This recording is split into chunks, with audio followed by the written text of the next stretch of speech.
Hi Booktube, this is Kelly. Thank you so much for watching my channel, Books I'm Not Reading. Happy Friday.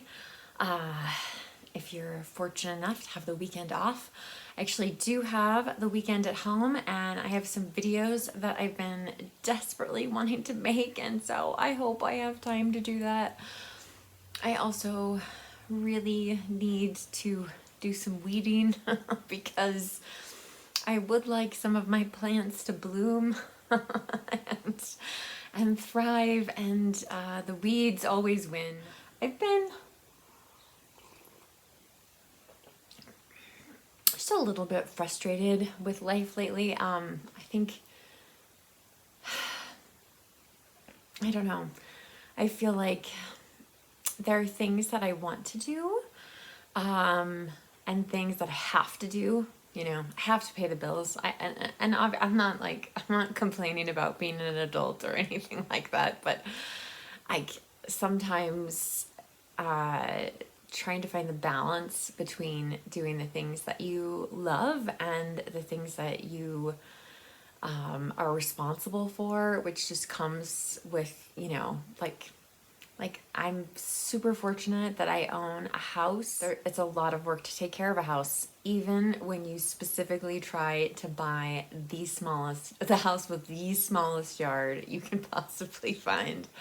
There's still a lot of work to do. So, and I've also just been thinking about my favorite booktubers and why they're my favorite booktubers. Like, how can I be more like them? Like, I'm not saying like not to be true to myself, but what do they do that I don't? And they just have more time to think, to really think through answers to tag questions or discussions or reviews. Like, they're very, very thoughtful booktubers. And yeah, I am not. I am kind of a like turn on the camera and go sort of person. So anyway, so those are just some things that I've been thinking about lately, trying to figure out what could I do to balance those things out a little bit better. I haven't come up with any answers yet, so if you have any, feel free to share them with me. I did have something really exciting happen after last week's Friday Reads, where I complained about being second in line for a copy of the newest Pulitzer Prize winning novel, James by Percival Everett, which is a retelling or a reimagining of the adventures of Huckleberry Finn. Anyway, and some of you are like 42 on the waiting list, so that's very intense. But anyway, one of you wonderful people sent this to me, so thank you so much. I'm really excited to read this. I do really want to read this, and I feel like it's a perfect book for the summer. I just don't know when. I just don't know when I'm going to get to read it. So anyway, so we'll hope that things work out well. I also wanted to invite you, Jason and my husband Jason and I are going through this book, A Whole Life in 12 Movies. It's actually 14, which just makes it all a little bit lamer. Anyway, but the subtitle is A Cinematic Journey to a Deeper Spirituality. I don't think Jason or we don't feel like it's living up to that name at all, but there are still really interesting films to discuss. There's some things that we've never seen before. Like Jason has seen this month's film, which is Patterson, but I haven't seen it, and it came out in 2016, stars Adam Driver, and he is a bus driving poet. So I'm looking forward to watching that, and hopefully this weekend Jason and I can film a discussion video for all of you. I will try to put something up on my community page about where it's streaming, at least in America, for those of you who are interested in joining us, joining along with us. Maybe you've already seen the movie and you want to contribute your thoughts to the video, so that would be great. We had such a good time with The Fisher King last month, so that was really fun. Okay, so reading updates. I did finish reading Some Tame Gazelle by Barbara Pym. This absolutely gorgeous cover. I'm always freaking out about the cover.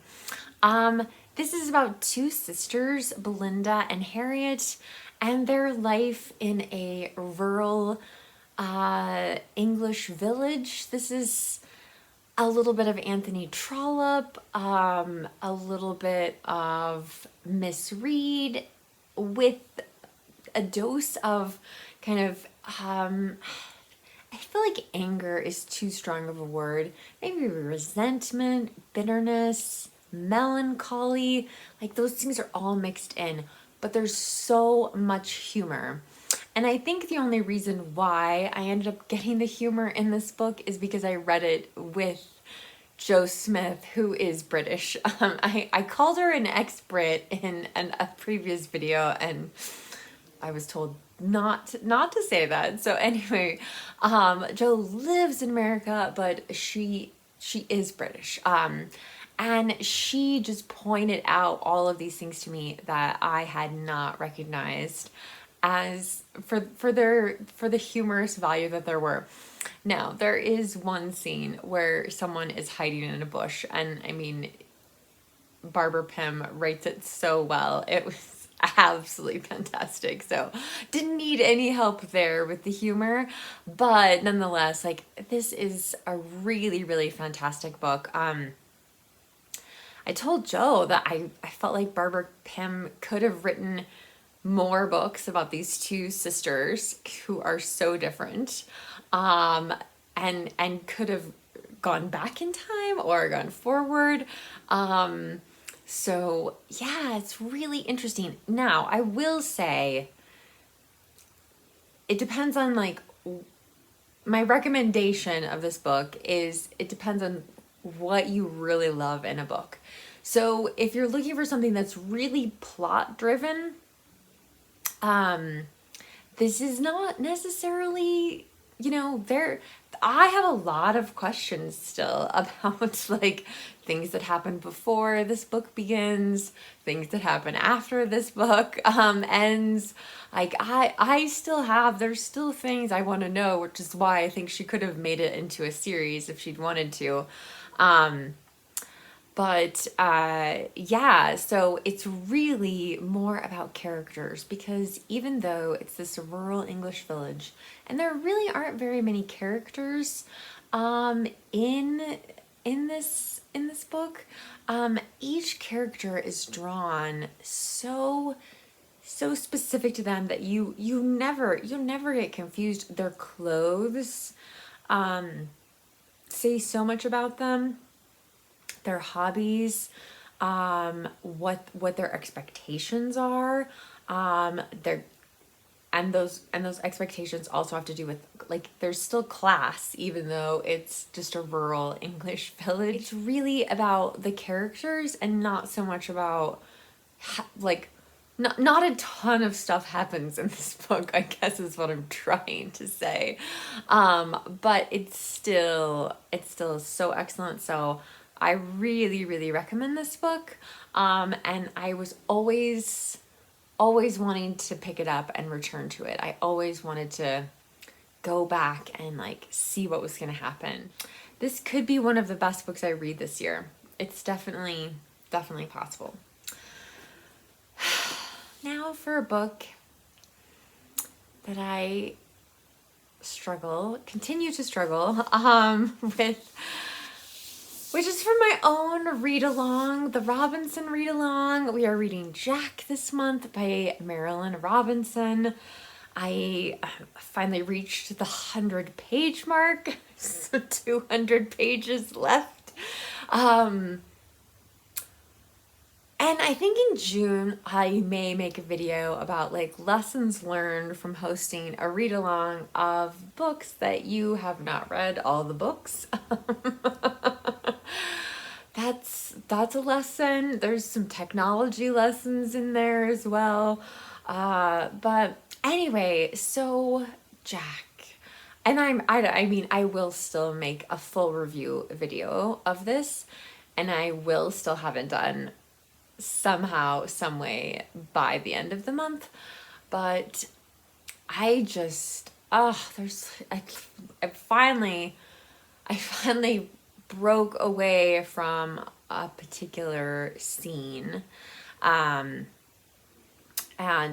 I was worried that scene, just to give you some idea, I was worried that scene was going to be the entire novel, like 309 pages of one night. Like, I really thought like Marilynne Robinson might just stretch it out. Fortunately, that's not the case. So that's really good. But yeah, and you know, Nathan from the comment section has sent me some messages about like what a great romance it is. He compared it to Jane Austen, which I was just, oh my God. So I'm still hopeful, like, that I will like the farther I get along, the easier it will be to return to this book and open this book up. But yeah, it's been really, really tough. And so anyway, we'll see what happens. But yes, some lessons learned from the Robinson read along. For those of you who are on my Discord group, I was thinking of adding another thread, talking about all 4 books at the same time. Like, how would we rank them? You know, what do we think are the strengths and weaknesses of each book? So if you'd like me to do that, let me know down below in the comment section. So anyway, another short Friday reads. You know, and the thing is, like, I really would like to pick up another book while I'm reading this, but I feel like this has to be my main priority. So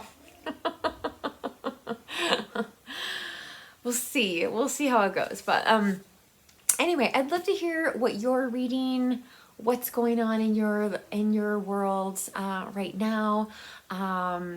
Yeah. So please leave a comment down below in the comment section. If you have any upcoming special plans for the summer, like trips you're going to be taking, those sorts of things, I would love to know. So yeah, please leave a comment down below, because I love chatting with you in the comment section.